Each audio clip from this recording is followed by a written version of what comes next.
ഈ വാർത്താ മണിക്കൂറിലെ പ്രധാന റിപ്പോർട്ടുകളുമായി വാർത്താമഴ ആരംഭിക്കുന്നു. ഞാൻ എസ് വിജയകുമാർ. നമ്മൾ ആദ്യം പോകുന്നത് ഡൽഹിയിലെ തിരക്കിട്ട രാഷ്ട്രീയ ചർച്ചകളുടെ വിശദാംശങ്ങളിലേക്കാണ്. തെരഞ്ഞെടുപ്പ് ഫലപ്രഖ്യാപനത്തിന് പിന്നാലെ ഡൽഹിയിൽ തിരക്കിട്ട സർക്കാർ രൂപീകരണ ചർച്ചകൾ. ഒറ്റയ്ക്ക് ഭൂരിപക്ഷം ഇല്ലെങ്കിലും സർക്കാർ രൂപീകരിക്കാമെന്ന പ്രതീക്ഷയിലാണ് BJP നീക്കം. ആ വേഗത്തിലാക്കിയിട്ടുണ്ട്. പ്രധാനമന്ത്രിയുടെ അധ്യക്ഷതയിൽ ഇന്ന് NDA യോഗം ചേരും. യോഗത്തിന് ശേഷം നേതാക്കൾ രാഷ്ട്രപതിയെ കണ്ടേക്കും. ഈ ആഴ്ച തന്നെ സത്യപ്രതിജ്ഞ ഉണ്ടാകുമെന്നാണ് സൂചന. അതേസമയം NDAക്കൊപ്പം ഉറച്ചു നിൽക്കുമെന്ന് TDP നേതാവ് ചന്ദ്രബാബു നായിഡു വ്യക്തമാക്കി. ഇന്നത്തെ NDA യോഗത്തിൽ പങ്കെടുക്കുമെന്ന് നായിഡു അറിയിച്ചു. ബീഹാർ മുഖ്യമന്ത്രി നിതീഷ് കുമാറും യോഗത്തിനെത്തും. നായിഡുവും നിതീഷും BJPയുമായി നടത്തുന്ന വിലപേശൽ സർക്കാർ രൂപീകരണത്തിൽ നിർണായകമാകും. ഡൽഹിയിലേക്കുള്ള യാത്രയിൽ നിതീഷ് കുമാറും RJD നേതാവ് തേജസ്വി യാദവും ഒരേ വിമാനത്തിൽ എത്തിയതും കൗതുകമായി. I am also experienced. I have seen so many political changes in this country. We are in NDA. I am going for NDA meeting. In course of time, anything we'll report to you. Thank you. അതേസമയം രണ്ടാം മോദി സർക്കാരിന്റെ അവസാന മന്ത്രിസഭാ യോഗത്തിന് മുന്നോടിയായി BJPയുടെ മുതിർന്ന നേതാക്കൾ കൂടിക്കാഴ്ച നടത്തുകയാണ്. പ്രധാനമന്ത്രി നരേന്ദ്രമോദിയുടെ വസതിയിലാണ് ചർച്ച. അമിത്ഷാ, രാജ്നാഥ് സിംഗ് തുടങ്ങിയവർ ചർച്ചയിൽ പങ്കെടുക്കുന്നുണ്ട്. ഏറ്റവും പുതിയ വിവരങ്ങൾ രാധാകൃഷ്ണൻ ഡൽഹിയിൽ നൽകും. ഡൽഹിയിലെ BJP NDA ചർച്ചകളുടെ ഒരു പൊതു സ്വഭാവം എന്താണ്? സർക്കാർ രൂപീകരണം BJPക്ക് സാധ്യമാകുമെങ്കിലും ഇത്തവണ കടമ്പകളേറെയുണ്ട്. അതൊക്കെ കടന്ന് ഒരു സുസ്ഥിര സർക്കാർ രൂപീകരിക്കാൻ കഴിയുമെന്ന പ്രതീക്ഷയാണോ BJP നേതൃത്വം പങ്കുവയ്ക്കുന്നത്? വിജയൻ, തീർച്ചയായിട്ടും അങ്ങനെയാണ്. നമ്മൾ ഇന്ന് രാവിലെ മുതൽ തന്നെ സംസാരിക്കുന്ന BJP നേതാക്കളെല്ലാം പങ്കുവയ്ക്കുന്ന ആശയം അതാണ്. നിലവിൽ ഏതെങ്കിലും വിധത്തിലുള്ള ഒരു പ്രശ്നം ഇപ്പോഴത്തെ സാഹചര്യത്തിൽ സർക്കാർ രൂപീകരിക്കുന്നതിൽ തങ്ങൾക്കില്ല എന്ന് അവർ അവകാശപ്പെടുന്നു.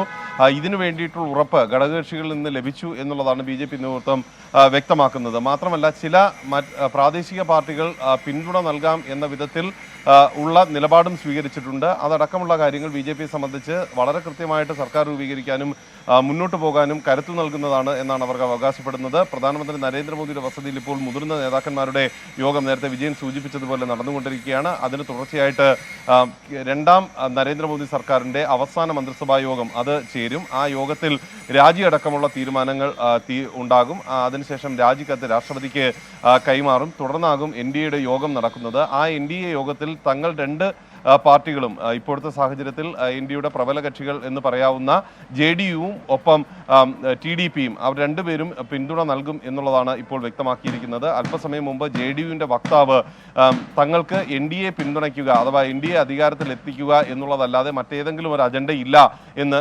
വ്യക്തമാക്കുകയും ചെയ്തിട്ടുണ്ട്. മാത്രമല്ല, ഈ പിന്തുണ കത്ത് ഇന്ന് തന്നെ കൈമാറുമെന്നും അവർ അറിയിക്കുകയും ചെയ്തിട്ടുണ്ട്. ഈ ഒരു സാഹചര്യത്തിൽ ഒരുപക്ഷെ ഇപ്പോഴത്തെ ഏതെങ്കിലും വിധത്തിലുള്ള ഒരു അനിശ്ചിതത്വം എന്നുള്ളത് ഒഴിയുന്നു എന്നാണ് നമുക്ക് പറയാനായി സാധിക്കുക. വൈകിട്ട് നടക്കുന്ന യോഗം NDA യോഗം നിർണായകമാകും. ഈ ഒരു ഫ്ലൈറ്റിലാണ് രണ്ടുപേരും വന്നതെങ്കിലും ഏതെങ്കിലും വിധത്തിലുള്ള ഒരു രാഷ്ട്രീയ പ്രാധാന്യം അതിനില്ല എന്നാണ് ഇപ്പോൾ JDU ഔദ്യോഗികമായിട്ട് തന്നെ അറിയിച്ചിരിക്കുന്നത്. തേജസ്വി യാദവ് എന്നാൽ നേരത്തെ ഈ യാത്രയ്ക്ക് മുമ്പ് വ്യക്തമാക്കിയത് രാഷ്ട്രീയ കാര്യങ്ങളെക്കുറിച്ച് ചർച്ച ചെയ്യാൻ തങ്ങൾ ഇരുവരും സമയം മാറ്റിവെക്കും എന്നുള്ളതാണ് അദ്ദേഹം പറഞ്ഞിരുന്നത്. ഒപ്പം നരേന്ദ്രമോദി സർക്കാരിനെ അധികാരത്തിൽ നിന്ന് മാറ്റി നിർത്താൻ ആവശ്യമായിട്ടുള്ള എല്ലാ നടപടികളും സ്വീകരിക്കുമെന്നും തേജസ്വി യാദവ് പറഞ്ഞിരുന്നു. അതിനുശേഷമാണ് രണ്ടുപേരും പട്നയിൽ നിന്ന് ഡൽഹിയിലേക്കുള്ള വിസ്താര വിമാനത്തിൽ സ്ഥാനം പിടിച്ചത്. അല്പസമയത്തിനകം രണ്ട് നേതാക്കളും ഡൽഹിയിൽ എത്തുന്നുണ്ട്. തേജസ്വി യാദവ് പങ്കെടുക്കുന്നത് ഇന്ത്യ മുന്നണിയുടെ യോഗത്തിലാണ്. അതേസമയം നിതീഷ് കുമാർ NDAയുടെ യോഗത്തിലും പങ്കെടുക്കും. പ്രധാനമന്ത്രിയുടെ വസതിയിൽ നടക്കുന്ന യോഗത്തിൽ ഇതുവരെയുള്ള രാഷ്ട്രീയ സാഹചര്യങ്ങളെ സംബന്ധിച്ചിട്ടുള്ള വിലയിരുത്തൽ ഉണ്ടാകുമെന്നാണ് അറിയാൻ സാധിക്കുന്നത്. പുതിയ സർക്കാർ രൂപീകരിക്കുന്നതുമായി ബന്ധപ്പെട്ടിട്ടുള്ള വിഷയങ്ങൾ, സർക്കാരിന്റെ ചന്ദ്രബാബു നായിഡുവിന്റെയും നിതീഷ് കുമാറിന്റെയും ഒക്കെ വിലപേശൽ എത്രത്തോളം ഉണ്ടാവും, ഏതറ്റം വരെ ഉണ്ടാവും? കാരണം 240 എന്ന നിലയാണ് BJPക്കുള്ളത്. സ്വാഭാവികമായും കേവല ഭൂരിപക്ഷത്തിന് സീറ്റുകൾ അവർക്ക് ഇനി കിട്ടാൻ സാധ്യതയില്ലാത്തതുകൊണ്ട്, BJPക്ക് ഇല്ലാത്തതുകൊണ്ട് ഈ വിലപേശലിന് വഴങ്ങേണ്ടി വരും. പ്രധാനപ്പെട്ട വകുപ്പുകൾ വിട്ടുകൊടുക്കേണ്ടി വരും, മറ്റു പദവികൾ വിട്ടുകൊടുക്കേണ്ടി വരും. അത്തരമൊരു വിലപേശൽ ബാർഗൈനിങ് പവർ കൂടുതലാണ് നായിഡുവിനും നിതീഷിനും. അതിന് BJP വഴങ്ങുന്ന സാഹചര്യം ഉണ്ടായാൽ ഏതറ്റം വരെ പോകും, ഏതൊക്കെ വകുപ്പുകൾ അടക്കം? ഇപ്പോൾ റെയിൽവേ വേണമെന്ന് നിതീഷും എന്താണ് പാസ്വാന്റെ പാർട്ടിയും അവിടെ പറഞ്ഞതും RJDയും പറഞ്ഞതായി, ക്ഷമിക്കണം, രാംവിലാസ് പാസ്വാന്റെ മകന്റെ ചിരാഗ് പാസ്വാന്റെ പാർട്ടിയും പറഞ്ഞതായി റിപ്പോർട്ടുകൾ വരുന്നുണ്ട്. അപ്പോൾ പ്രധാനപ്പെട്ട വകുപ്പുകളൊക്കെ കൊടുക്കേണ്ടി വരും. അത് BJPയെ സംബന്ധിച്ച് അലോസരം ഉണ്ടാക്കുന്നതായിരിക്കുമല്ലോ. തീർച്ചയായിട്ടും ഉണ്ട് വിജയൻ. കാരണം കഴിഞ്ഞ 2 ഘട്ടങ്ങളിലായിട്ട് വന്ന നരേന്ദ്രമോദി സർക്കാരിൻ്റെ ഏറ്റവും പ്രധാനപ്പെട്ട ഒരു പ്രത്യേകത, എല്ലാ വകുപ്പുകളും കൈകാര്യം ചെയ്തിരുന്നത് വ്യത്യസ്തങ്ങളായിട്ടുള്ള മന്ത്രിമാരാണെങ്കിലും ഈ വകുപ്പിൻ്റെ എല്ലാം കടിഞ്ഞാൺ അമിത്ഷാ വഴി പ്രധാനമന്ത്രി നരേന്ദ്രമോദിയുടെ പക്കൽ തന്നെയായിരുന്നു. അതുകൊണ്ട് ഏത് വകുപ്പിൽ എന്ത് ചലനമുണ്ടായാലും അതുമായി ബന്ധപ്പെട്ടിട്ടുള്ള കാര്യങ്ങൾ വളരെ കൃത്യമായിട്ട് മോണിറ്റർ ചെയ്യാനായിട്ട് BJP ദേശീയ നേതൃത്വത്തിന് സാധിച്ചിരുന്നു. പക്ഷേ ഇപ്പോഴത്തെ സാഹചര്യത്തിൽ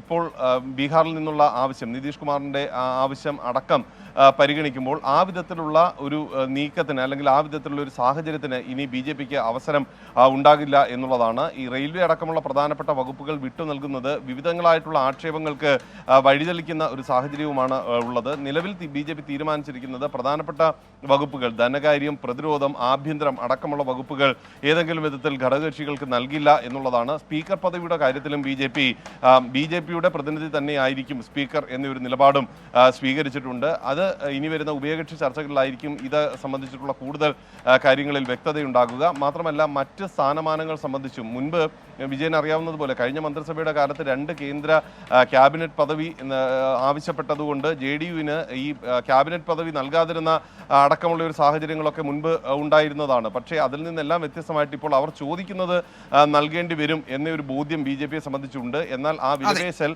എത്രത്തോളം കുറയ്ക്കാൻ സാധിക്കും എന്നുള്ള ഒരു ആലോചനയിലാണ് ഗഹനമായി BJPയുടെ ദേശീയ നേതൃത്വം ഉള്ളത്. വരുന്ന മണിക്കൂറുകളിൽ നമുക്ക് അതുമായി ബന്ധപ്പെട്ടിട്ടുള്ള ഏറ്റവും പുതിയതായിട്ടുള്ള അപ്ഡേഷനുകൾ ലഭിക്കും. ഇപ്പോൾ 2 പാർട്ടികളും വ്യക്തമാക്കിയിട്ടുള്ളത്, ഇങ്ങോട്ട് തിരിക്കുന്നതിന് മുമ്പ് നിതീഷ് കുമാർ പറഞ്ഞിട്ടുള്ളത് ബീഹാറിന്റെ നന്മയാണ് തങ്ങളുടെ ലക്ഷ്യം, ബീഹാറിന് പ്രത്യേക പദവി നേടിയെടുക്കാൻ അടക്കമുള്ള തീരുമാനങ്ങളാണ് ഈ പുതിയ രാഷ്ട്രീയ സാഹചര്യത്തിൽ തങ്ങൾ നിറവേറ്റാനായിട്ട് പോകുന്നത് എന്നുള്ളതാണ്. സമാനമായിട്ടുള്ള ആശയമാണ് ചന്ദ്രബാബു നായിഡുവും വെച്ചത്. പ്രത്യേക പദവി, ആന്ധ്രാപ്രദേശിന് പ്രത്യേക പദവി ലഭ്യമാക്കുന്നത് അടക്കമുള്ള കാര്യങ്ങളിൽ ഉണ്ടാക്കുകയാണ് തന്റെ ലക്ഷ്യമെന്ന് അദ്ദേഹം പറയുന്നുണ്ട്. NDAക്ക് പിന്തുണ നൽകുമെങ്കിലും ഈ ആവശ്യങ്ങൾ പ്രധാനമായിട്ട് മുന്നോട്ട് വയ്ക്കുമ്പോൾ പ്രാദേശിക കക്ഷികളുടെ സമ്മർദ്ദത്തിന് BJPക്ക് വഴങ്ങേണ്ടി വരും എന്ന സൂചന അത് ഉണ്ടാക്കുന്നുണ്ട്. കഴിഞ്ഞ നാളുകളിൽ നമുക്കറിയാവുന്നതുപോലെ ഏതെങ്കിലും ഒരു പ്രാദേശിക കക്ഷിയുടെ സമ്മർദ്ദത്തിന് വഴിപ്പെടേണ്ട ഒരു അവസ്ഥ BJPക്ക് ഭരണതലത്തിൽ ഉണ്ടായിരുന്നില്ല. നിലവിലുള്ള സാഹചര്യം പക്ഷേ ഘടകവിരുദ്ധമായിട്ടുള്ള ഒരു അവസ്ഥയാണ് സംജാതമാക്കിയിരിക്കുന്നത്. ഇതെങ്ങനെ മറികടക്കാൻ സാധിക്കും എന്നതടക്കമുള്ള കാര്യങ്ങൾ BJPയുടെ ദേശീയ നേതൃത്വം ചർച്ച ചെയ്യുന്നുണ്ട്. അമിത്ഷായുടെ നേതൃത്വത്തിൽ രാജ്നാഥ് സിംഗ് അടക്കമുള്ള കേന്ദ്രമന്ത്രിമാർ പ്രധാനമന്ത്രിയോട് ഇക്കാര്യങ്ങൾ ഉൾപ്പെടെയുള്ളവ ചർച്ച ചെയ്യും എന്നാണ് ഇപ്പോൾ അറിയാൻ സാധിക്കുന്നത്. ഇപ്പോൾ കേന്ദ്രമന്ത്രിസഭയുടെ കേന്ദ്രമന്ത്രിസഭയുടെ അവസാന യോഗം നടക്കാനിരിക്കുകയാണ്. അതിന് മുന്നോടിയായി അവിടെ ചർച്ചകൾ നടക്കുന്നുണ്ട് BJP നേതാക്കൾക്കിടെ. ഈ ഘടകകക്ഷികളുടെ സമ്മർദ്ദങ്ങൾക്ക് ഇത്തവണ BJPക്ക് എന്തായാലും വഴങ്ങേണ്ടി വരും. അത് ഏതറ്റം വരെ ഉണ്ടാകും എന്നതാണ് അറിയേണ്ടത്. ഈ കൊയിലേഷൻ മന്ത്ര, ഈ സഖ്യകക്ഷികളെ ഒരുമിച്ച് നിർത്തിക്കൊണ്ട് പോകുക എന്നത് നരേന്ദ്രമോദിയൊക്കെ സംബന്ധിച്ച് ദുഷ്കരമാകുമോ? അതിന് വേറൊരു സംവിധാനം ഉണ്ടാകുമോ? പഴയ ദേശീയ ജനാധിപത്യ സഖ്യത്തിന് ഒരു കോമൺ അജണ്ട തീരുമാനിക്കുന്ന ചില സംഗതികളൊക്കെ ഉണ്ടായിരുന്നു. അതുപോലെ ഇത്തവണ അത്തരം കാര്യങ്ങളൊക്കെ ഉണ്ടാകുമോ എന്നതാണ് അറിയേണ്ടത്. തിരക്കിട്ട രാഷ്ട്രീയ ചർച്ചകൾ ഡൽഹിയിൽ പുരോഗമിക്കുകയാണ്. അതിൻ്റെ വിവരങ്ങളാണ്, ഏറ്റവും പുതിയ വിവരങ്ങളാണ് രാധാകൃഷ്ണൻ നൽകിയത്. കേന്ദ്രത്തിൽ സർക്കാർ രൂപീകരണ സാധ്യത ഇന്ത്യ മുന്നണിയും തേടുന്നുണ്ട്. തിരക്കിട്ട് ചർച്ചകളിലേക്ക് ഇല്ലെന്ന് ചില നേതാക്കൾ സൂചന നൽകുന്നുണ്ട്. ഇന്ന് വൈകിട്ടാണ് ഇന്ത്യ മുന്നണിയുടെ യോഗം ചേരുന്നത്. മല്ലികാർജ്ജുൻ ഖാർഗെയുടെ വസതിയിൽ ചേരുന്ന യോഗത്തിൽ പ്രതിപക്ഷ പാർട്ടി നേതാക്കളൊക്കെ പങ്കെടുക്കും. മുന്നണി കൺവീനറായി ശരത് പവാറിനെ തെരഞ്ഞെടുത്തേക്കും. അതേസമയം NDA മുന്നണിയിലെ ഘടകകക്ഷികളുമായി ചർച്ചകൾക്കുള്ള സാധ്യതയും ഇന്ത്യ മുന്നണി നേതാക്കൾ തേടുന്നുണ്ട്. ഞങ്ങൾ ഇന്ന് വൈകുന്നേരം 6 മണിക്ക് ഇന്ത്യ സഖ്യത്തിൻ്റെ പ്രധാന നേതാക്കളെല്ലാം യോഗം ചേരുന്നുണ്ട്. അവിടെ വെച്ച് ഇന്നലെയും ഇന്നുമൊക്കെയായി നമ്മൾ പരസ്പര ആശയവിനിമയങ്ങൾ നടത്തിയിട്ടുണ്ടായിരുന്നു. അവിടെ വെച്ച് എന്താണ് ചെയ്യേണ്ടതിനെക്കുറിച്ച് കൃത്യമായ ബോധമുണ്ടാക്കി മുന്നോട്ട് പോകാനാണ് തീരുമാനം. പറഞ്ഞാൽ 2 മണ്ഡലവും അദ്ദേഹത്തിന് ഏറ്റവും പ്രിയപ്പെട്ട മണ്ഡലം തന്നെയാണ്. 2 മണ്ഡലവും, വയനാടായാലും റായ്ബറേലി ആയാലും. അപ്പോൾ മാത്രമല്ല ഇതിൻ്റെ പഴയ മണ്ഡലമായ അമേത്തിയും. ഈ വക സാഹചര്യങ്ങളിൽ കോൺഗ്രസിൻ്റെ പ്രവർത്തക സമിതി അടുത്ത യോഗം കൂടും. അത്തരം കാര്യങ്ങളൊക്കെ തന്നെ പിന്നെ പാർലമെൻ്ററി പാർട്ടി MPമാരുടെ യോഗം ഉണ്ടാവും.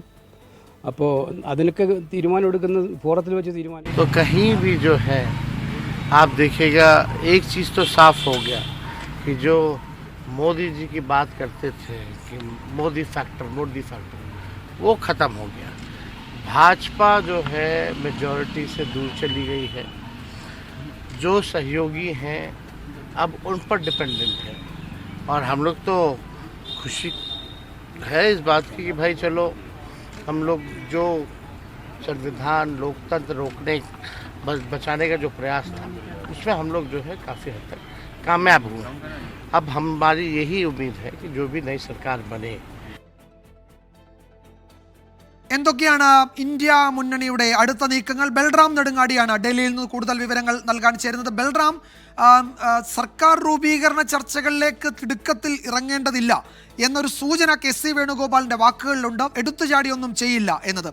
എന്നാലും അത്തരം സാധ്യതകളുണ്ടെങ്കിൽ തേടുമെന്നാണ് ഇപ്പോൾ തേജസ്വി അത് വിശദീകരിക്കുന്നത്. എന്താണ് ഇന്ത്യ മുന്നണിയുടെ അകത്ത് നടക്കുന്ന ചർച്ചകളുടെ ഒരു സ്വഭാവം? ഏതെങ്കിലുമൊക്കെ ഘടകകക്ഷികളെ പുതുതായി അല്ലെങ്കിൽ പാർട്ടികളെ പുതുതായി അവരുടെ ഭാഗത്തേക്ക് കൊണ്ടുവരാൻ കഴിയുമെന്ന പ്രതീക്ഷയുണ്ടോ? അത്തരത്തിലുള്ള എന്താണ് ഈ പറയുന്ന ചർച്ചകൾ നടക്കുന്നുണ്ടോ അടിത്തട്ടിൽ?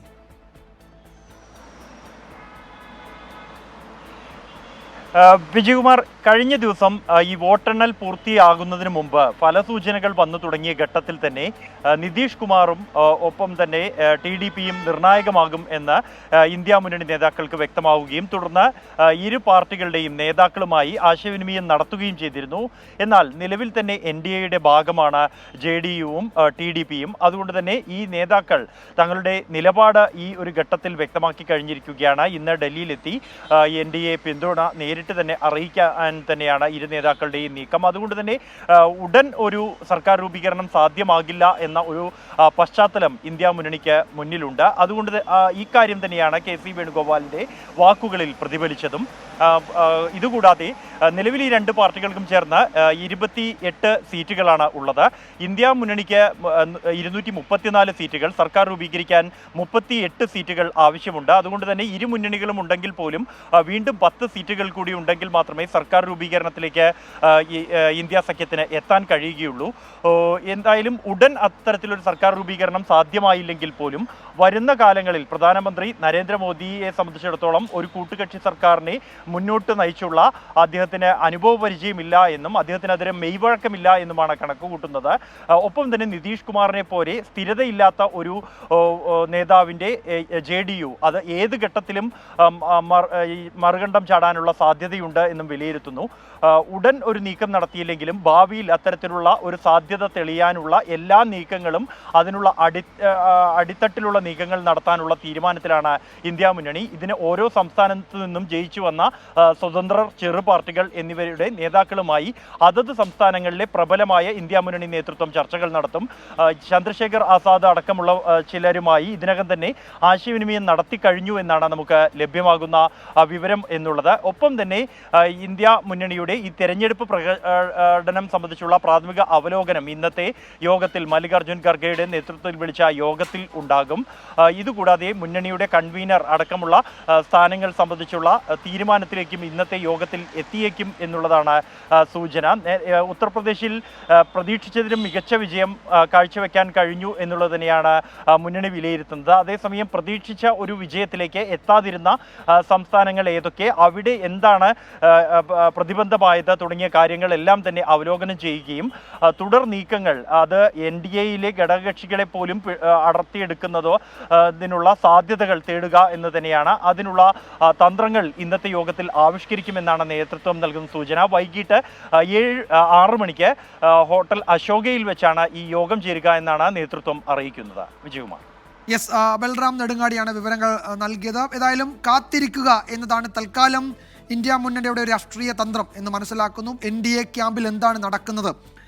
ഈ സഖ്യകക്ഷികളെ ഒപ്പം നിർത്തി മുന്നോട്ട് പോകാൻ നരേന്ദ്രമോദിക്ക് ബുദ്ധിമുട്ടുണ്ടാകുന്ന ഒരു പശ്ചാത്തലമൊക്കെ വരും. ആ സമയത്ത് ഉണർന്ന് പ്രവർത്തിക്കുക എന്നതാണോ പ്രതിപക്ഷ സഖ്യത്തിൻ്റെ നീക്കമെന്ന് തോന്നുന്നു. ആ മട്ടിലാണ് നേതാക്കളുടെ പ്രതികരണങ്ങൾ ഉണ്ടാകുന്നത്. എന്തായാലും അതിശക്തമായി BJPക്കെതിരെ ഒരു പ്രതിപക്ഷം ഉണ്ടാകുമെന്ന സൂചന ഈ നേതാക്കളിൽ നിന്നൊക്കെ വ്യക്തമാകുന്നുണ്ട്. ഒപ്പം സർക്കാർ രൂപീകരണ സാധ്യതയുണ്ടായാൽ അത് ഉപയോഗിക്കുകയും ചെയ്യും. അതാണ് നേതാക്കളുടെ പ്രതികരണങ്ങൾ വ്യക്തമാക്കുന്നത്.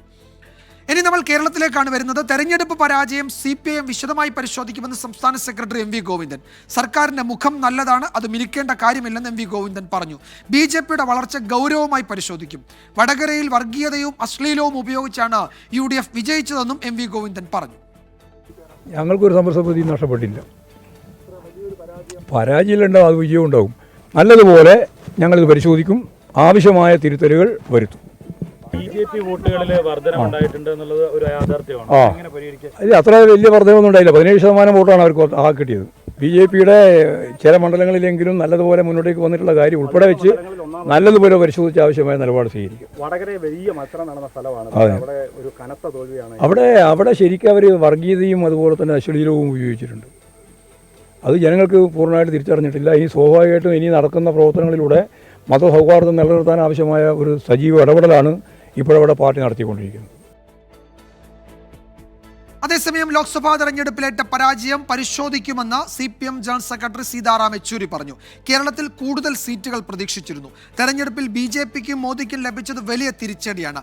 രാഷ്ട്രീയ നേതാക്കളെ എങ്ങനെ തെരഞ്ഞെടുക്കണമെന്ന് UP ജനത കാണിച്ചു തന്നുവെന്നും സീതാറാം യെച്ചൂരി പറഞ്ഞു. People of UP have actually shown and risen to show that why they are always providing the leadership, political leadership to the country. Well, we don't expect any such morality from them. So there's no need to expect anything from them. It's up to them what they do. But the fact remains that Mr. Modi will head a government if he heads.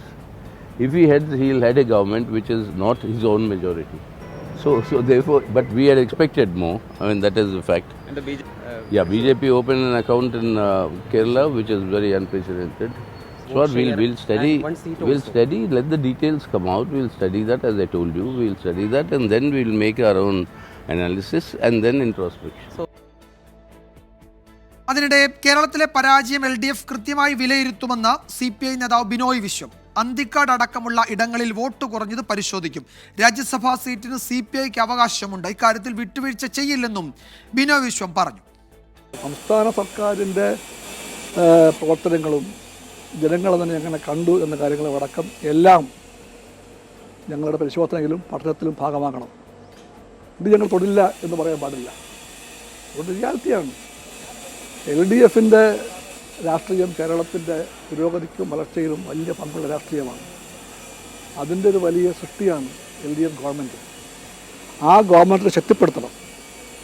ആ ഗവൺമെൻറ്റാണ് പ്രതീക്ഷ. ശക്തിപ്പെടുത്തേണ്ട ആ ഗവൺമെൻറ്റിനെ ശക്തിപ്പെടുത്താൻ ശ്രമിക്കുമ്പോൾ ആ government അതിൻ്റെ ഇടതുപക്ഷ നയങ്ങൾ, ജനപക്ഷ നയങ്ങൾ നടപ്പിലാക്കുന്ന കാര്യത്തിൽ ആ ഗവൺമെൻറ്റിന് എന്തെങ്കിലും പാളിച്ച ഉണ്ടായിട്ടുണ്ടോ? ഉണ്ടെങ്കിൽ ആ പാളിച്ച തിരുത്തപ്പെടണമെന്നാണ് ഇടതുപക്ഷ കാഴ്ചപ്പാട്. ആ കാഴ്ചപ്പാട് CPIക്കും CPIനും എല്ലാം ബോധ്യമാകേണ്ട ലെഫ്റ്റ് ഔട്ട്ലുക്കാണ്. രാജ്യസഭാ സീറ്റിലെ എല്ലാ അവകാശങ്ങളും CPIക്കുള്ളതാണ്. ചില കാര്യങ്ങളിലൊന്നും വിട്ടുവീഴ്ച സാധ്യമല്ല. ഇതങ്ങനെയുള്ള ഒന്നാണ്. ലോക്സഭാ തെരഞ്ഞെടുപ്പിൽ LDFിന്റെ ദയനീയ പ്രകടനത്തിന് പിന്നാലെ ആഭ്യന്തര വകുപ്പിനെതിരെ ആഞ്ഞടിച്ച് ഘടകകക്ഷിയായ RJD. പോലീസ് ഭരണമാണ് ജനങ്ങളെ അകറ്റിയതെന്ന് RJD സംസ്ഥാന അധ്യക്ഷൻ MV ശ്രേയാംസ് കുമാർ കുറ്റപ്പെടുത്തി. ഇടതു കോട്ടകളിലെ വോട്ട് ചോർച്ചയും BJPയുടെ മുന്നേറ്റവും അപകടകരമായ സൂചനയാണെന്നും MV ശ്രേയാംസ് കുമാർ 24നോട് പറഞ്ഞു. ഭരണവിരുദ്ധ വികാരമുണ്ടോ എന്നുള്ളത് വളരെ ആഴത്തിൽ പരിശോധിക്കേണ്ട കാര്യം കൂടിയാണ്. പ്രത്യേകിച്ച് ഈ പോലീസിൻ്റെ ഭാഗത്തു നിന്നൊക്കെയുള്ള ചില രീതികൾ, അതൊക്കെ തന്നെ അവലോകനം ചെയ്യേണ്ട ഒന്നാണ്. സാധാരണ നിഷ്പക്ഷരായ ജനങ്ങളുടെ വോട്ടുകൾ കിട്ടിയില്ല എന്ന് മാത്രമല്ല, ഇനി മുന്നണിയിലെ വോട്ടിനെ പൂർണ്ണമായി കിട്ടിയിട്ടുണ്ടോ എന്ന് പരിശോധിക്കേണ്ട സമയമാണ്. അതിന് എന്താണ് കാരണം, അതിന് അകൽച്ച ഉണ്ടാവാനുള്ള കാരണം എന്താണെന്ന് പരിശോധിക്കേണ്ട ഒരു അവസരം കൂടിയാണത്. എല്ലാ പ്രതിസന്ധിയും ഒരു അവസരമായി കണക്കിലെടുത്ത് തെറ്റുകളുണ്ടെങ്കിൽ തിരുത്തി എങ്ങനെ LDFന് കരുത്ത് പകരാമെന്നുള്ളതാണ് LDF ചിന്തിക്കേണ്ടത്. LDF സർക്കാരിൽ ജനം നിരാശരെന്ന് തുറന്നടിച്ചിടുക്കി ജില്ലാ കൺവീനർ KK ശിവരാമൻ. ഈ സർക്കാരിൽ നിന്ന് ജനങ്ങൾ പ്രതീക്ഷിക്കുന്നത് ലഭിക്കുന്നില്ലെന്ന വികാരമുണ്ട്. ഇടുക്കിയിലെ പരാജയം അപ്രതീക്ഷിതമാണെന്നും പരിശോധിക്കുമെന്നും KK ശിവരാമൻ 24നോട് പറഞ്ഞു. പൊതുവിൽ സാധാരണ ജനങ്ങൾ സംതൃപ്തരല്ല. ഈ ഗവൺമെൻറ്റിൽ നിന്ന് അവർ പ്രതീക്ഷിക്കുന്നതല്ല ലഭിക്കുന്നത് എന്ന ചിന്ത സാധാരണ ജനങ്ങൾക്കിടയിലുണ്ട്. നമ്മുടെ നാട്ടിലെ ആളുകൾ എന്തെല്ലാം പറഞ്ഞാലും അവർ അസംതൃപ്തരാണെങ്കിൽ വോട്ട് കൊടുക്കത്തില്ല. അത്തരം ചില പ്രശ്നങ്ങൾ ഈ തെരഞ്ഞെടുപ്പുണ്ട് എന്നാണ് മനസ്സിലാക്കാൻ കഴിയുന്നത്. തെരഞ്ഞെടുപ്പിലേറ്റ പരാജയത്തിന് പിന്നാലെ ഗുരുതര ആരോപണവുമായി CPI നേതാവ് പന്ന്യൻ രവീന്ദ്രൻ. തിരുവനന്തപുരത്ത് വൻതോതിൽ പണമൊഴുകി. 2 കോടീശ്വരന്മാർക്കിടയിലാണ് മത്സരിച്ചത്. ഭരണവിരുദ്ധ വികാരമല്ല തെരഞ്ഞെടുപ്പിൽ പ്രതിഫലിച്ചത്. ദേശീയ രാഷ്ട്രീയ സാഹചര്യം നിർണായകമായെന്നും അത് പരാജയത്തിന് ആരെയും പഴിചാരാനില്ലെന്നും പന്ന്യൻ രവീന്ദ്രൻ പറഞ്ഞു. തിരുവനന്തപുരത്ത് കടുത്ത മത്സരമായിരുന്നു. ആ കടുത്ത മത്സരത്തിൽ വളരെ പ്രധാനപ്പെട്ടൊരു ഭാഗം ഒരിക്കലുമില്ലാത്ത പോലെ പണത്തിൻ്റെ ഒഴുക്ക്, അത് ഏറ്റവും പ്രധാനമാണ്. 2 കോടീശ്വരന്മാർക്കിടയിലാണ് ഞാൻ. നമുക്ക് പണം കൊണ്ട് അവരോട് മത്സരിക്കാൻ കഴിയില്ല.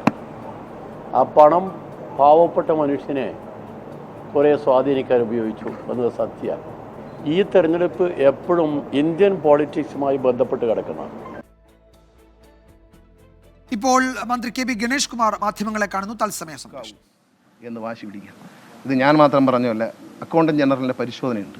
ആ പരിശോധന റിപ്പോർട്ടിൻ്റെ പകർപ്പുണയെ നിങ്ങൾക്ക് ഞാൻ തരാം. അതിൽ പറയുന്നുണ്ട് ഈ അതിൻ്റെ തുടക്കം തന്നെ അങ്ങനെയാണ്. ഇത്തരം മോശപ്പെട്ട ലൈസൻസുകൾ കൊടുക്കുന്നത് റോഡ് സേഫ്റ്റിക്ക് വളരെ ദോഷം ചെയ്യും എന്ന് ഞാനല്ല പറഞ്ഞത്. അക്കൗണ്ടന്റ് ജനറൽ പഠനം നടത്തിയതിനു ശേഷം എവിടെയൊക്കെയാണ് ഈ ലൈസൻസിങ്ങിൽ തകരാറുള്ളതെന്ന് അവരുടെ റിപ്പോർട്ടുണ്ട്. അത് ഒരു കേന്ദ്ര ഗവൺമെൻറ് ഭാഗമായിട്ടുള്ളൊരു പ്രധാനപ്പെട്ട ഭരണഘടനാ സ്ഥാപനത്തിൻ്റെ കണ്ടെത്തലാണ്, എൻ്റെ കണ്ടെത്തലല്ല. അതുകൊണ്ട് അതിലൊന്നും ഒരു മാറ്റവുമില്ല. നല്ല ലൈസൻസ് ഏതാനും ദിവസങ്ങളിൽ എല്ലാം റെഡിയായി കഴിഞ്ഞു. KSRTCയുടെ ബെസ്റ്റ് ഡ്രൈവിംഗ് സ്കൂള് ഇവിടെ വെച്ച് ഉദ്ഘാടനം ചെയ്യും. MLA പങ്കെടുക്കും. അദ്ദേഹത്തെ നേരത്തെ വിളിച്ചു കഴിഞ്ഞിട്ട് ഡേറ്റ് മുഖ്യമന്ത്രി പറയും. അദ്ദേഹം ഓൺലൈനിൽ മുഖ്യമന്ത്രി ഉദ്ഘാടനം ചെയ്യും. KSRTCയുടെ എല്ലാ സൗകര്യങ്ങളും കൂടെ ഡ്രൈവിംഗ് സെൻറ്റർ ആദ്യത്തേത് ഇവിടെയാണ് തുടങ്ങുന്നത്, തിരുവനന്തപുരത്ത്. ശരി.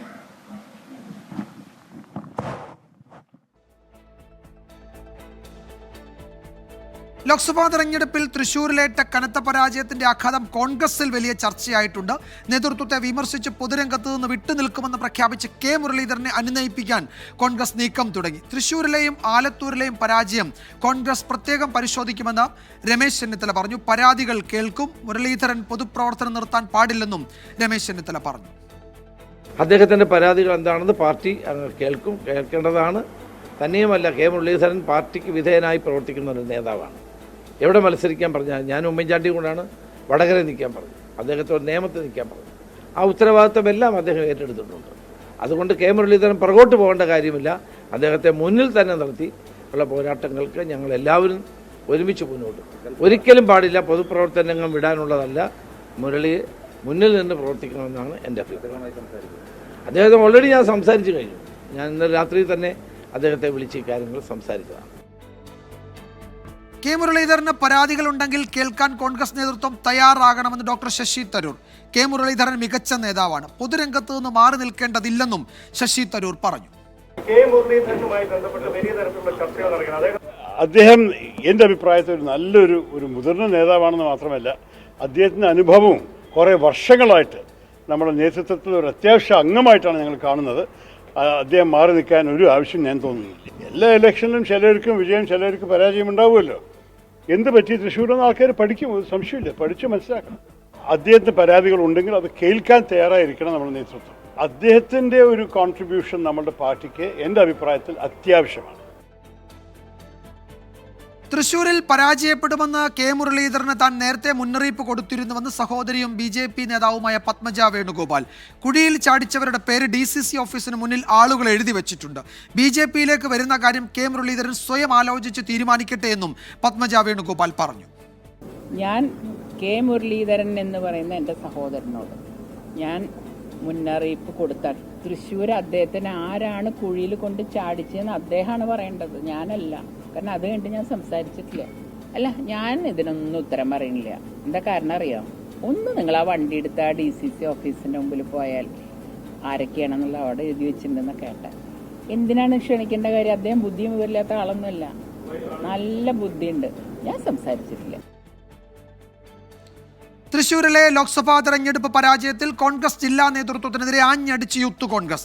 TN പ്രതാപനും ജോസ് വള്ളൂരും പാർട്ടി പദവികൾ രാജിവെക്കണമെന്ന് നേതാക്കൾ ആവശ്യപ്പെട്ടു. പ്രതിഷേധ സൂചകമായി DCC ഓഫീസിന് മുന്നിലാണ് വാർത്താ സമ്മേളനം നടത്തിയത്. TN പ്രതാപനും DCC പ്രസിഡന്റിനുമെതിരെ തൃശൂർ DCC ഓഫീസിന്റെ മതിലിലും പരിസരത്തും പോസ്റ്റർ പ്രത്യക്ഷപ്പെട്ടു. അതിനിടെ വിവാദം ഒഴിവാക്കാൻ യൂത്ത് കോൺഗ്രസ് ശ്രമിക്കണമെന്ന് PC വിഷ്ണുനാഥ് MLA പറഞ്ഞു. തൃശൂരിലെ പരാജയത്തെ പാർട്ടി ഗൗരവമായിട്ട് തന്നെയാണ് കാണുന്നത്. കോൺഗ്രസ് പാർട്ടി അത് സംബന്ധിച്ച് വളരെ ആഴത്തിലുള്ള വിശകലനവും പഠനവും നടത്തും. അദ്ദേഹം അതിൽ നിന്നും പിന്തിരിയണമെന്നാണ് ഞങ്ങൾ അദ്ദേഹത്തോട് അഭ്യർത്ഥിക്കുന്നത്. അദ്ദേഹത്തിൻ്റെ സേവനം കോൺഗ്രസ് പാർട്ടിക്ക്, സെക്യുലർ കേരളത്തിന് ആവശ്യമാണ്. കൂടുതൽ വിവാദങ്ങളിലേക്കൊക്കെ പോയി പഞ്ചായത്ത് ഇലക്ഷൻ ജയിക്കുക, അസംബ്ലി ജയിക്കുക എന്നുള്ള വലിയ ലക്ഷ്യത്തിന് തടസ്സമാകുന്നതൊന്നും തന്നെ നമ്മൾ ആരും അനുവദിക്കില്ല എന്ന് പറഞ്ഞല്ലോ. പാർട്ടി പരിശോധിച്ച് സംഘടനാപരമായ കാര്യങ്ങൾ എടുക്കും. അല്ലാത്ത ഒരു കാര്യത്തിനോടും നമുക്കാർക്കും യോജിക്കാൻ കഴിയില്ല. തൃശൂരിൽ കെ മുരളീധരൻ ഉന്നയിച്ച ആരോപണങ്ങൾ പാർട്ടി പരിശോധിക്കണമെന്ന് രാജ്മോഹൻ ഉണ്ണിത്താൻ. സംഘടനാ തലത്തിൽ വീഴ്ചയുണ്ടായി എന്നത് ഗൗരവമാണ്. താൻ BJP-യിലേക്ക് പോകുമെന്ന പത്മജ വേണുഗോപാലിന്റെ ആരോപണം തെളിയിക്കാൻ വെല്ലുവിളിക്കുന്നുവെന്നും രാജ്മോഹൻ ഉണ്ണിത്താൻ പറഞ്ഞു. അല്ല, അതേക്കുറിച്ച് അദ്ദേഹം പറഞ്ഞല്ലോ പാർട്ടി പരിശോധിക്കണമെന്ന്. പാർട്ടി പരിശോധിക്കുമല്ലോ. കെ മുരളീധരൻ അത്തരം ഒരു ആരോപണം രേഖാമൂലം പാർട്ടി വേദികൾ ഉന്നയിച്ചാൽ അത് പരിശോധിക്കണം. കാരണം മുരളീധരൻ നിസ്സാരക്കാരനല്ല. അദ്ദേഹം അത്തരം ഒരു ആരോപണം ഉന്നയിച്ചിട്ടുണ്ടെങ്കിൽ അത് ഓൾ ഇന്ത്യ കോൺഗ്രസ് കമ്മിറ്റിയും KPC നേതൃത്വമൊക്കെ ഗൗരവമായി കണ്ട് പരിശോധിക്കണം. കല്യാശ്ശേരി, പയ്യന്നൂർ ചരിത്രത്തിൽ ആദ്യമായി തൃക്കരിപ്പൂർ 10,000-ലേറെ വോട്ടാണ് ഇടതുപക്ഷ മുന്നണി കൊടുത്ത കണക്കനുസരിച്ചിട്ട് ബാലകൃഷ്ണ മാസ്റ്റർ ബൂത്തിൽ 100 വോട്ട് കൂടുമെന്നാണ് പറഞ്ഞത്. ആ 100 വോട്ട് കൂടിയിട്ടില്ല. അപ്പോൾ കമ്മ്യൂണിസ്റ്റ് സ്ഥിരാകേന്ദ്രങ്ങളിൽ കമ്മ്യൂണിസത്തിൽ വിശ്വസിക്കുന്ന ആളുകൾ എനിക്കാണ് വോട്ട് ചെയ്തത്. ആരോപണം ഉന്നയിച്ച പത്മജ വേണുഗോപാലിനെ ഞാൻ വെല്ലുവിളിച്ചല്ലോ. അവർ കണ്ടം വഴി ഓടിയില്ലേ. പിന്നെ അവരെന്താ പറഞ്ഞത്? ഉണ്ണിത്താൻ എൻ്റെ സഹോദരനാണ്. ഞാൻ പറഞ്ഞല്ലോ ഒരു പരസ്യ സംവാദത്തിന് തയ്യാറാണ് പത്മജയായിട്ട്. വന്നോ പിന്നെ. MG പ്രതീഷ് വിവരങ്ങൾ നൽകും തിരുവനന്തപുരത്ത് നിന്ന്. പ്രതീഷ്, എന്താണ് ഇക്കാര്യത്തിൽ കോൺഗ്രസിൽ നടക്കുന്ന ചർച്ചകൾ? തിളക്കമുള്ള വിജയം കേരളത്തിൽ UDF-നുണ്ടായി. പക്ഷേ തൃശ്ശൂരിലെ പരാജയം തന്നെയാണ്. അത് കോൺഗ്രസിൻ്റെ കോട്ടകളിൽ നിന്ന് വോട്ട് ചോർന്നു, കോൺഗ്രസിൻ്റെ UDF-ന്റെ വോട്ട് ചോർന്നു. മുരളി ഉന്നയിക്കുന്ന ഗൗരവമുള്ള പ്രശ്നങ്ങൾ, ഏതു തരത്തിലുള്ള സംഘടനാ ഇടപെടലിനാണ് സാധ്യത? വിജയകുമാർ സൂചിപ്പിച്ചതുപോലെ തന്നെ തിളക്കമുള്ള ഒരു വിജയം ലോക്സഭാ തെരഞ്ഞെടുപ്പിൽ UDF-ന് ഉണ്ട് എങ്കിലും തൃശ്ശൂരിലെ കനത്ത തോൽവി വലിയ പൊട്ടിത്തെറികൾക്ക് കൂടി വകവച്ചിരിക്കുന്നു എന്നതാണ് ഏറ്റവും പ്രധാനപ്പെട്ട കാര്യം. പൊതുരംഗത്ത് നിന്ന് മാറി നിൽക്കുന്നുവെന്ന കെ മുരളീധരന്റെ പ്രസ്താവന ഈ പാർട്ടിക്ക് തന്നെ വലിയ തിരിച്ചടിയായിട്ടുണ്ട്. അതുകൊണ്ട് തന്നെ കെ മുരളീധരനെ അനുനയിപ്പിക്കാനുള്ള ശ്രമങ്ങളാണ് നിലവിൽ കോൺഗ്രസിൽ നടക്കുന്നത്. അതിൽ പല രീതികൾ കോൺഗ്രസ് നേതൃത്വം ആലോചിക്കുന്നുണ്ട്. കാരണം ഈ കഴിഞ്ഞ തെരഞ്ഞെടുപ്പിൽ ചരിത്രത്തിൽ തന്നെ വലിയ ഭൂരിപക്ഷത്തിലാണ് TN പ്രതാപൻ തൃശ്ശൂരിൽ നിന്ന് വിജയിച്ചു കയറിയത്. അതേ മണ്ഡലത്തിലാണ് ഇക്കുറി 3ാം സ്ഥാനത്തേക്ക് UDF തള്ളപ്പെട്ടത്. അതുകൊണ്ട് തന്നെ അത് വലിയ തിരിച്ചടിയായി തന്നെ നേതൃത്വം കാണുന്നുണ്ട്. സംഘടനാ സംവിധാനം വേണ്ട രീതിയിൽ തൃശ്ശൂരിൽ ചലിപ്പിച്ചില്ല എന്നതാണ് പ്രധാനമായും കെ മുരളീധരൻ പറയുന്ന. അതുകൊണ്ട് തന്നെ ഇത് കൃത്യമായി ഒരു പരിശോധിക്കണമെന്ന് മുതിർന്ന നേതാക്കളും ആവശ്യപ്പെട്ടിട്ടുണ്ട്. ഇപ്പോൾ ഈ പാർട്ടിയുമായി ഉടക്കി നിൽക്കുന്ന കെ മുരളീധരനെ അനുനയിപ്പിക്കാനുള്ള ശ്രമങ്ങളാണ് കോൺഗ്രസ് നേതൃത്വം നടത്തുന്നത്. വരുന്ന ഉപതെരഞ്ഞെടുപ്പുകളിൽ സീറ്റ് നൽകിയും ഒപ്പം ഈ കോൺഗ്രസിന്റെ തലപ്പത്തേക്ക് മുരളീധരനെ പരിഗണിച്ചു കൊണ്ടുമുള്ള അനുനയ നീക്കങ്ങളും നിലവിൽ നടക്കുന്നുണ്ട്. മുതിർന്ന നേതാക്കൾ ഇതിനോടകം തന്നെ കെ മുരളീധരനുമായി സംസാരിച്ചു എന്നതാണ് മനസ്സിലാക്കാൻ കഴിയുന്ന കാര്യം. എന്തായാലും ഈ തർക്കം അല്ലെങ്കിൽ ഇത്തരത്തിലുള്ള ഒരു അതിർത്തി അധിക നാൾ നീട്ടിക്കൊണ്ടുപോകാൻ കോൺഗ്രസിനാകില്ല. അത് വരുന്ന ഉപതെരഞ്ഞെടുപ്പിലടക്കം പാർട്ടിയെ പ്രതികൂലമായി ബാധിക്കുന്ന ഒരു സാഹചര്യവും നിലനിൽക്കുന്നുണ്ട്. അതുകൊണ്ട് തന്നെ ഇത്തരത്തിൽ അണിയറയിൽ വലിയ ചർച്ചകൾ നടക്കുന്നുണ്ട്. ഏതു തരത്തിൽ മുരളീധരനെ അനുനയിപ്പിക്കാൻ കഴിയും, മുരളീധരൻ മുന്നോട്ട് വെച്ച ഈ വിമർശനങ്ങൾ, ആരോപണങ്ങൾ അത് ഏതു തരത്തിൽ പരിഹരിക്കാൻ കഴിയുമെന്നുള്ള വലിയ ചർച്ചകളാണ് ഇനി കോൺഗ്രസിൽ നടക്കുന്നതും ഇനി നടക്കാൻ ഇരിക്കുന്നതും. വിജയകുമാർ. യെസ്, തൃശ്ശൂരിലെ പരാജയത്തിന്റെ ആഘാതം, അതുപോലെ കെ മുരളീധരൻ ഉന്നയിച്ച വിമർശനങ്ങളുടെ ആഘാതം, ഇതൊക്കെയാണ് KPCC നേതൃത്വത്തെ പ്രതിസന്ധിയിലാക്കുന്നത്. തിളക്കമുള്ള വിജയം കേരളത്തിൽ നേടുമ്പോഴും തൃശ്ശൂരിലെ പരാജയം കോൺഗ്രസിനകത്ത് വലിയ ചർച്ചയാവുകയാണ്. TN പ്രതാപൻ എന്താണ് പറയാനുള്ളത് എന്നതുകൂടി അറിയേണ്ടതുണ്ട്. അദ്ദേഹത്തിനെതിരെയും വലിയ വിമർശനം ഉയരുന്നുണ്ട്. MG പ്രതീഷാണ് വിശദാംശങ്ങൾ നൽകിയത്. തെരഞ്ഞെടുപ്പ് പരാജയത്തിന് പിന്നാലെ കോൺഗ്രസിൽ നിന്നുയർന്ന വിമർശനങ്ങളിൽ അതൃപ്തി അറിയിച്ച് രമ്യ ഹരിദാസ്. MP എന്ന നിലയ്ക്ക് തന്റെ പ്രവർത്തനത്തിൽ വീഴ്ചയുണ്ടെങ്കിൽ തുറന്നു പറയേണ്ടിയിരുന്നത് പാർട്ടി യോഗത്തിലാണെന്നാണ് പ്രതികരണം. ചേലക്കര ഉപതെരഞ്ഞെടുപ്പിൽ മത്സരിക്കുന്ന കാര്യം പാർട്ടിയാണ് തീരുമാനിക്കേണ്ടതെന്നും രമ്യ ഹരിദാസ് പറഞ്ഞു. അങ്ങനെ എന്തെങ്കിലും പോരായ്മകൾ ആലത്തൂർ പാർലമെന്റ് മണ്ഡലത്തിൽ സംഭവിച്ചിട്ടുണ്ട് എങ്കിൽ അത് പാർട്ടി വേദികളിലാണ് പറയുക. ആലത്തൂർ പാർലമെന്റ് മണ്ഡലത്തിൽ തുടർന്നും മുന്നോട്ടുള്ള യാത്രകളിൽ സജീവമായിട്ട് മുന്നോട്ട് പോകാനുള്ള തീരുമാനമാണ് ഇവിടെ ഉണ്ടായിരുന്ന ഒരു ജനപ്രതിനിധി എന്നുള്ള രീതിയിലും ഒരു പൊതുപ്രവർത്തക എന്നുള്ള രീതിയിൽ നമ്മുടെ ഒരു കടമയാണ്. അപ്പോൾ അതിനകത്ത് വരുന്ന ഒരു മണ്ഡലമാണ്. അങ്ങനെ ഏതെങ്കിലുമൊക്കെ രീതിയിലുള്ള ചർച്ചകളോ കാര്യങ്ങളോ നടന്നതായിട്ട് പാർട്ടി തലത്തിൽ നടന്നതായിട്ട് എൻ്റെ അറിവിലില്ല. നാളെ അങ്ങനെ പാർട്ടിയാണല്ലോ നമ്മളുടെ ഏതൊരു കാര്യങ്ങളിലും തീരുമാനമെടുക്കുന്നത്. അപ്പോൾ പാർട്ടി പറയുന്ന സമയങ്ങളിൽ ആ പ്രവർത്തനം എവിടെയാണ് നമ്മൾ ചെയ്യേണ്ടത് അത് പാർട്ടി പറയുമ്പോൾ അനുസരിക്കുക എന്നുള്ളതാണ് നാളിതുവരെ ചെയ്തത്. ആലത്തൂർ ലോക്സഭാ തെരഞ്ഞെടുപ്പിൽ കോൺഗ്രസിന്റെ തോൽവിക്ക് കാരണം നേതൃത്വത്തിന്റെ പിഴവെന്ന വിമത നേതാവ് A V Gopinath. M P ആയിരുന്നപ്പോൾ രമ്യ ഹരിദാസ് മണ്ഡലത്തിന് വേണ്ടി ഒന്നും ചെയ്തിട്ടില്ലെന്നും വിമർശനം.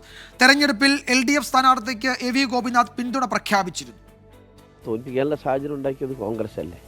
ചില രാഷ്ട്രീയപരമായ നയങ്ങളാണ് ഈ സ്ഥിതിയിലേക്ക് എത്തിയത്. പക്ഷെ ഒന്ന് കോൺഗ്രസ്സുകാരെ പഠിച്ചോട്ടെ, കേരളത്തിലെ കോൺഗ്രസിൻ്റെ ഏറ്റവും വലിയ ശക്തി കേന്ദ്രത്തിൽ ഒന്നാണ് പെരുങ്ങോട്ടൂർ. അത് രമ്യ ഹരിദാസിൻ്റെ വ്യക്തിപരമായ വൈരാഗ്യങ്ങൾ ഞങ്ങൾക്കൊന്നുമില്ല. ചെറിയൊരു ആക്ഷേപമുണ്ട്, 5 കൊല്ലം ഒന്നും ഞങ്ങൾക്ക് ചെയ്തു തന്നില്ല. അതൊക്കെ സ്വാഭാവികമായിട്ടും എല്ലാവരും ചെയ്യാറില്ലല്ലോ. ഞാൻ ഒരു പാളയത്തിലേക്ക് ഒരു പാർട്ടിയിലേക്ക് പോകുന്നതിനെ കുറിച്ച് ചിന്തിച്ചിട്ടില്ല. പക്ഷെ ഞങ്ങൾ സ്വതന്ത്രമായി നിന്നാലും ചിലത് ചെയ്യാൻ കഴിയും എന്നുള്ളതിൻ്റെ ഏറ്റവും വലിയ അനുഭവമാണ് ഈ ലോക്സഭാ തെരഞ്ഞെടുപ്പ്. നിഖിൽ പ്രമേഷ് വിവരങ്ങൾ നൽകും പാലക്കാട്ട് നിന്ന്. നിഖിൽ, ആലത്തൂരിൽ ശ്രമിച്ചാൽ ജയിക്കാമായിരുന്നു എന്നതാണ് എല്ലാ ഘട്ടത്തിലും കോൺഗ്രസിന്റെ UDFന്റെ വിലയിരുത്തൽ. അവിടെ പരാജയമുണ്ടായിരിക്കുന്നു. എന്താണ് പരാജയത്തിന്റെ കാരണങ്ങൾ എന്നതിൽ വലിയ ചർച്ചകൾ നടക്കുന്നുണ്ട്. MPക്കെതിരെയുള്ള വിമർശനമൊക്കെ അവിടെ അതിൻ്റെ ഘടകമാവുകയും ചെയ്യുന്നു.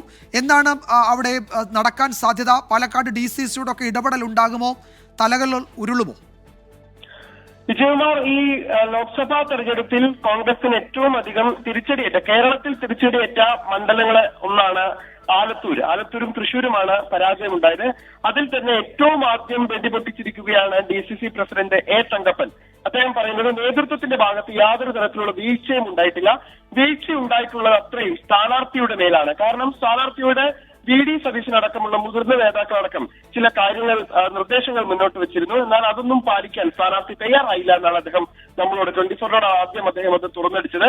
എന്നാൽ ഇതിനോട് രമ്യ പൂർണ്ണമായുള്ള വിയോജിപ്പ് രേഖപ്പെടുത്തുകയാണ്. തന്നോട് ഒരു തരത്തിലുമുള്ള നിർദ്ദേശങ്ങളും നേരത്തെ പാർട്ടി നേതൃത്വം നൽകിയിട്ടില്ല. ഇത് മാത്രമല്ല, അങ്ങനെ വിമർശനമുണ്ടെങ്കിൽ അത് മാധ്യമങ്ങൾക്ക് മുന്നിലായിരുന്നില്ല പറയേണ്ടിയിരുന്നത്, പാർട്ടി യോഗത്തിലായിരുന്നു എന്നാണ് രമ്യ ഹരിദാസ് പറഞ്ഞു വെക്കുന്നത്. എന്തായാലും ആലത്തൂരിൽ തന്നെ ഉണ്ടാകുമെന്നും ചേലക്കര ഉപതെരഞ്ഞെടുപ്പിൽ സ്ഥാനാർത്ഥിയാക്കാൻ പാർട്ടി തീരുമാനിച്ചാൽ ആ തീരുമാനത്തിനൊപ്പം നിൽക്കുമെന്നുമാണ് അവർ പറയുന്നത്. എന്തായാലും ഇതുമായി ബന്ധപ്പെട്ട് കൂടുതൽ കൂടിയാലോചനകളും ചർച്ചകളും ഒക്കെ വരും ദിവസത്തിൽ നടക്കും. ആലത്തൂരിലെ തോൽവി കോൺഗ്രസ് വിശദമായി പഠിക്കുന്നുമുണ്ട്. ഈ സാഹചര്യത്തിൽ കൂടിയാണ് പെരിങ്ങോട്ടുകുറിശ്ശിയിലെ A B ഗോപിനാഥ്, വിവിധ കോൺഗ്രസ് നേതാവാണ് അദ്ദേഹം. ഈ A B ഗോപിനാഥ് ഇത്തവണ K രാധാകൃഷ്ണന് പരസ്യ പിന്തുണ പ്രഖ്യാപിച്ചതാണ്. അതുകൊണ്ട് തന്നെ പെരിങ്ങോട്ടുകുറിശ്ശിയിലെ വലിയൊരു വിഭാഗം വോട്ട് ഈ LDFന് ഇത്തവണ പോകുന്ന സാഹചര്യം ഉണ്ടായിട്ടുണ്ട്. ഏതാണ്ട് 25,000-ൽ പരം കോൺഗ്രസ് വോട്ടുകൾ ഉണ്ടായിരുന്ന സ്ഥലമായിരുന്നു ആലത്തൂര് പെരിങ്ങോട്ടുകുറിശ്ശി. ആ പെരിങ്ങോട്ടുകുറിശ്ശി ശരി നിഖിൽ, എന്തായാലും ചേലക്കര ഉപതെരഞ്ഞെടുപ്പിൽ മത്സരിക്കുന്ന കാര്യം പാർട്ടി തീരുമാനിക്കും, അല്ലെങ്കിൽ പാർട്ടിയാണ് തീരുമാനിക്കേണ്ടത് എന്ന് രമ്യ ഹരിദാസ് പറയുന്നപ്പോൾ ചേലക്കരയിലെ ഉപതെരഞ്ഞെടുപ്പിനെ കുറിച്ചുള്ള ചർച്ചകൾ കൂടി കോൺഗ്രസിൽ നടക്കുന്നുണ്ട്. അതിൽ രമ്യ ഹരിദാസ് ഒരു ക്ലെയിം വയ്ക്കുകയാണോ എന്ന് നമുക്ക് അറിഞ്ഞുകൂടാ. പക്ഷേ ചില പ്രതികരണങ്ങൾ ഉണ്ടാകുന്നുണ്ട്. നിഖിൽ പ്രമേശാണ് വിവരങ്ങൾ നൽകിയത് പാലക്കാട്ട് നിന്ന്. വാർത്താമഴയിലേക്ക് വീണ്ടും സ്വാഗതം. ഇപ്പോൾ ആലത്തൂരിലെ നിയുക്ത MP K രാധാകൃഷ്ണൻ മാധ്യമങ്ങളെ കാണുന്നു.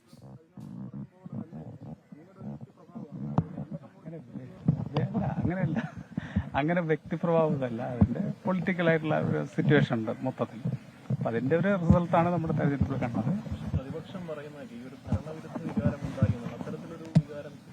ഭരണവിരുദ്ധ വികാരം ഉണ്ടായി എന്ന് പറയുന്നതിൽ അത്ര വലിയ കാര്യമില്ല. ഭരണവിരുദ്ധ വികാരം ഉണ്ടെങ്കിൽ പിന്നെ ഇടതുപക്ഷത്തിന് എത്രയോ വോട്ട് കിട്ടുമോ? വോട്ട് കിട്ടിയല്ലോ. പല ഘടകങ്ങളുണ്ടാവും. കഴിഞ്ഞ പ്രാവശ്യത്തെ തെരഞ്ഞെടുപ്പുകളിലും പല ഘടകങ്ങളുണ്ടായിരുന്നു. ഏതെങ്കിലും ഒരു ഘടകത്തിന്റെ ഭാഗമായിട്ടല്ല ഈ തെരഞ്ഞെടുപ്പിൽ ഇടതുപക്ഷത്തിന് 19 സീറ്റ് നഷ്ടപ്പെട്ടത്. വ്യത്യസ്തങ്ങളായിട്ടുള്ള വിഷയങ്ങളുണ്ട്. അത് പരിശോധിക്കാൻ വേണ്ടി തീരുമാനിച്ചിട്ടുണ്ട്. ഏത് ആണെന്ന് കണ്ടെത്തി ആ സമയത്ത് അത് പറയുക, അതായിരിക്കും നല്ലത്. നിലവിലെ കണക്കിൽ BJP 11 സീറ്റിലാണ്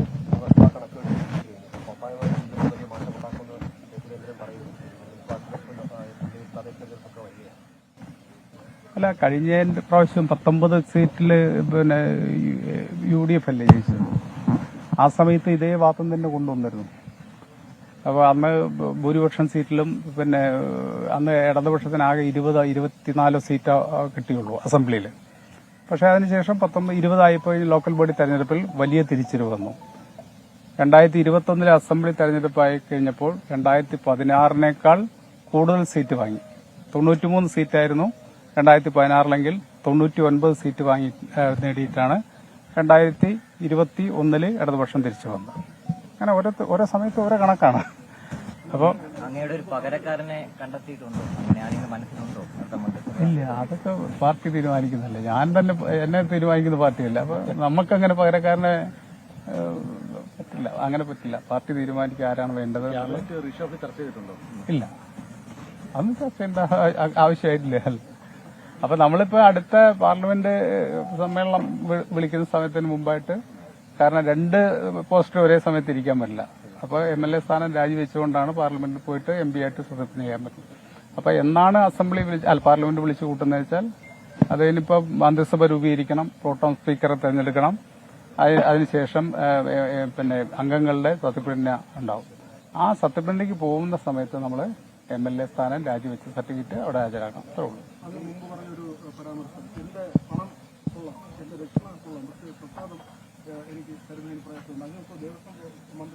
അത് ഞാൻ അന്ന് പറഞ്ഞു കഴിഞ്ഞു. അതെല്ലാവരും ഉൾക്കൊണ്ടിട്ടുണ്ട്. വലിയ മാറ്റം വരില്ലേ? ഇപ്പം നമ്മൾ തീരുമാനിച്ചെന്താണ്, ദേവസ്വം ബോർഡുകളുടെ കീഴിൽ വരുന്ന സ്കൂളുകളിലും കോളേജുകളിലും അധ്യാപകരെയും അനധ്യാപകരെയും റിസർവേഷൻ അടിസ്ഥാനത്തിൽ എടുക്കാൻ തീരുമാനിച്ചു. കഴിഞ്ഞ ഫെബ്രുവരി 29 അതിന്റെ ഉത്തരവ് 5 ദേവസ്വം ബോർഡുകൾക്കും കൊടുത്തിട്ടുണ്ട്. അപ്പൊ അതനുസരിച്ച് ദേവസ്വം ബോർഡുകളിൽ നിയമനം കെ രാധാകൃഷ്ണൻ ആലത്തൂരിലെ നിയുക്ത MP മാധ്യമങ്ങളോട് സംസാരിക്കുകയായിരുന്നു. വ്യക്തിപ്രഭാവമല്ല വിജയത്തിന് കാരണം, അത് രാഷ്ട്രീയ കാരണങ്ങളുണ്ട്, ഭരണവിരുദ്ധ വികാരമില്ല തുടങ്ങിയ കാര്യങ്ങൾ അദ്ദേഹം വിശദീകരിക്കുന്നത്. പൊതുരംഗത്തു നിന്ന് വിട്ടുനിൽക്കാനുള്ള തീരുമാനം കെ മുരളീധരൻ പിൻവലിക്കണമെന്ന് ഷാഫി പറമ്പിൽ. കോൺഗ്രസിന് വേണ്ടി വടകരയിൽ നിന്ന് തൃശൂരിലേക്ക് മാറിയ നേതാവാണ് കെ മുരളീധരൻ. പരാതികളുണ്ടെങ്കിൽ പരിഹരിക്കാൻ പാർട്ടി നേതൃത്വം ഇടപെടണമെന്ന് ഷാഫി പറമ്പിൽ പറഞ്ഞു. പാലക്കാട് നിയമസഭാ ഉപതെരഞ്ഞെടുപ്പിൽ UDF ജയിക്കുമെന്ന ആത്മവിശ്വാസവും അദ്ദേഹം പ്രകടിപ്പിച്ചു. പുതുപ്പള്ളിയിൽ ഉമ്മൻചാണ്ടിയുടെ കല്ലറയിലെത്തിയ ശേഷമായിരുന്നു ഷാഫി പറമ്പിലിന്റെ പ്രതികരണം. അദ്ദേഹം പാർട്ടിക്ക് വേണ്ടിയാണ് അത്തരമൊരു തീരുമാനമെടുത്തത്. അവ അതിന് പിന്നെ തക്കതായ തീരുമാനങ്ങൾ പാർട്ടിയുടെ ഭാഗത്തുനിന്നുണ്ടാവും. പിന്നെ പൊതുപ്രവർത്തന രംഗത്ത് നിന്ന് മാറി നിൽക്കുക എന്ന് കെ മുരളീധരനെ പോലൊരു നേതാവ് പറഞ്ഞാൽ, പൊതുപ്രവർത്തനം അദ്ദേഹത്തിന്റെ രക്തത്തിൽ അലിഞ്ഞു ചേർന്നതാണ്. പൊതുപ്രവർത്തനത്തിൽ നിന്നും കെ മുരളീധരൻ മാറി നിൽക്കുന്ന ഒരു സാഹചര്യം പാർട്ടി പ്രവർത്തകർക്ക് ആലോചിക്കാൻ കഴിയില്ല, ജനങ്ങളും അത് അംഗീകരിക്കില്ല. പാലക്കാട് നിയോജകമണ്ഡലത്തിലെ ജനങ്ങളുടെ സെക്യുലർ ക്രെഡൻഷ്യൽസിനെ, അവരുടെ രാഷ്ട്രീയ തീരുമാനങ്ങളെ ആരും വില കുറച്ച് കാണേണ്ടതില്ല. അവിടെ ഞങ്ങൾക്ക് തെരഞ്ഞെടുപ്പ് ജയിക്കാൻ കഴിയുമെന്നുള്ള നല്ല വിശ്വാസമുണ്ട്. ലോക്സഭാ തെരഞ്ഞെടുപ്പിൽ തൃശൂരിൽ നേടിയ വിജയത്തിൽ പ്രതികരണവുമായി സുരേഷ് ഗോപി. ജനങ്ങളാണ് വിധി എഴുതിയത്. കെ മുരളീധരൻ രാഷ്ട്രീയം ഉപേക്ഷിക്കരുതെന്ന് സുരേഷ് ഗോപി പറഞ്ഞു. പ്രചാരണ സമയത്ത് ആരെയും അധിക്ഷേപിച്ചിട്ടില്ല. കരാറിൽ ഒപ്പുവെച്ച സിനിമകൾ പൂർത്തിയാക്കുമെന്നും സുരേഷ് ഗോപി പറഞ്ഞു. വോട്ടേഴ്സിന് ഒരു നിശ്ചയം ഉണ്ടായി. അതിനകത്ത് അവർക്ക് ചിലപ്പം വാശിയുണ്ടാവും, വൈരാഗ്യമുണ്ടാവും. അവർക്ക് കഴിഞ്ഞ 10 വർഷത്തെ അവരുടെ രാഷ്ട്രീയ അധിഷ്ഠിതമായ, അവരുടെ രാഷ്ട്രീയ വിശ്വാസത്തിൽ അധിഷ്ഠിതമായ വോട്ടിംഗ് പാറ്റേൺ മാറ്റണമെനി ഒരു ശ്രമം നടത്തണമെന്ന് പറയുന്ന വാശിയുണ്ടായെങ്കിൽ അതായിക്കൂടെ? അല്ലെങ്കിൽ ഈ ഭൂരിപക്ഷം വരുമോ? വോട്ടേഴ്സിനെ ഒരിക്കലും അണ്ടർ എസ്റ്റിമേറ്റ് ചെയ്യരുത്. They are the deciders. ഒരു വലിയ രാഷ്ട്രീയ പാരമ്പര്യമുള്ള കുടുംബത്തിലെ ആളാണ്. ഒരിക്കലും അത് ചെയ്യരുതെന്ന് അഭ്യർത്ഥിച്ചിട്ടുണ്ട്. ഇനി അതിനെയും മൊട്ട ബാങ്ക് അക്കൗണ്ട് എന്നൊക്കെ പറഞ്ഞ് തിരിച്ചെന്നെ പുച്ഛിക്കാനാണെങ്കിൽ ഞാൻ ഒരു ചേട്ടൻ എന്ന നിലയ്ക്ക് അത് അങ്ങ് സ്വീകരിക്കും. അത്രയേ ഉള്ളൂ. എന്റെ പാഷനാണ്. എനിക്കതെന്റെ ബ്രെഡ് ഓണറാണ്. അപ്പോൾ എന്റെ കുടുംബം, അതിലെ ഒരു 5% പ്രതീക്ഷിച്ചിരിക്കുന്ന വേറൊരു സമൂഹമുണ്ട്. അവർക്കൊക്കെ കൊടുക്കണമെങ്കിൽ കാശ് വേണ്ട. എല്ലാം നടക്കണം.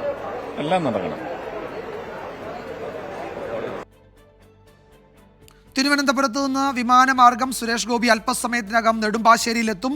വൻ സ്വീകരണം ഒരുക്കാൻ തയ്യാറെടുക്കുകയാണ് BJP പ്രവർത്തകർ. 3 മണിയോടെ തൃശൂർ സ്വരാജ് റൗണ്ടിൽ റോഡ് ഷോ നടക്കും. സൂരജ് സജിയാണ് വിവരങ്ങളുമായി തൃശൂരിൽ നിന്ന് ചേരുന്നത്. സൂരജ്, സുരേഷ് ഗോപിക്ക് വലിയ സ്വീകരണം ഒരുക്കാൻ പാർട്ടി പ്രവർത്തകർ തയ്യാറെടുക്കുന്നു. അങ്ങ് നെടുമ്പാശ്ശേരി മുതൽ തൃശൂർ സ്വരാജ് റൗണ്ട് വരെ വലിയ റോഡ് ഷോ എന്ന മട്ടിലോ, അല്ലെങ്കിൽ സ്വരാജ് റൗണ്ടിൽ ഒരു വലിയ റോഡ് ഷോ, എന്തൊക്കെയാണ് ഒരുക്കങ്ങൾ? എല്ലാ പ്രധാനപ്പെട്ട നേതാക്കളും പങ്കെടുക്കുന്നുണ്ടാകുമല്ലോ അല്ലേ?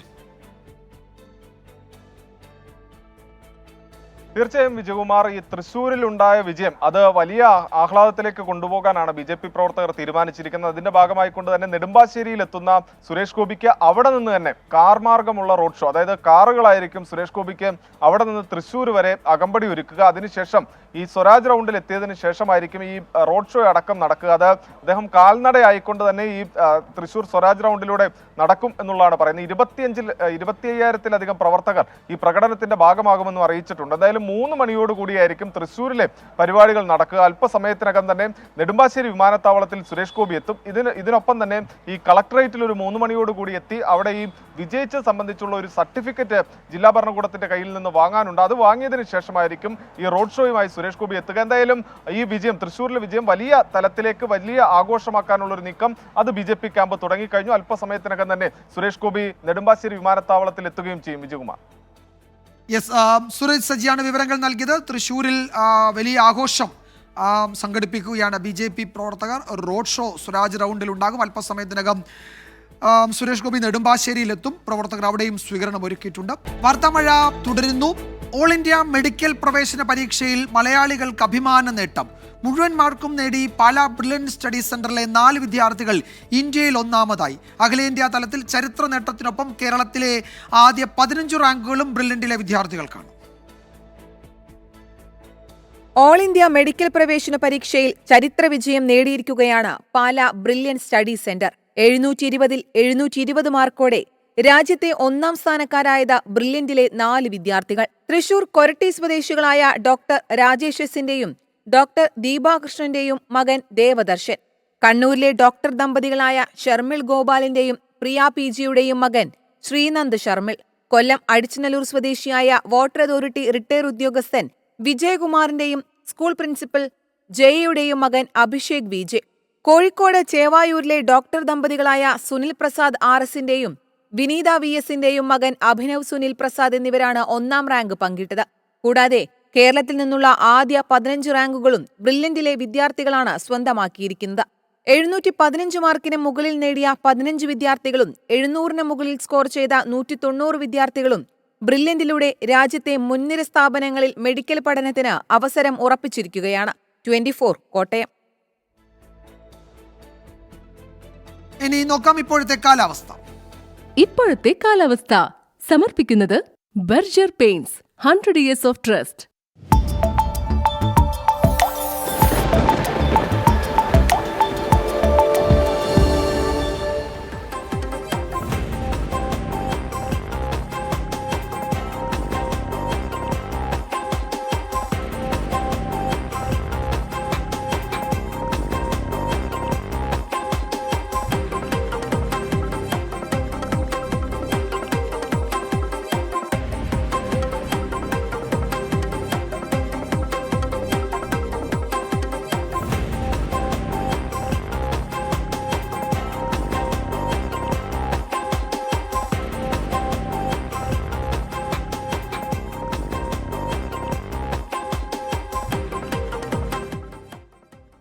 ഈ റിപ്പോർട്ടോടെ വാർത്താമഴ അവസാനിക്കുന്നു.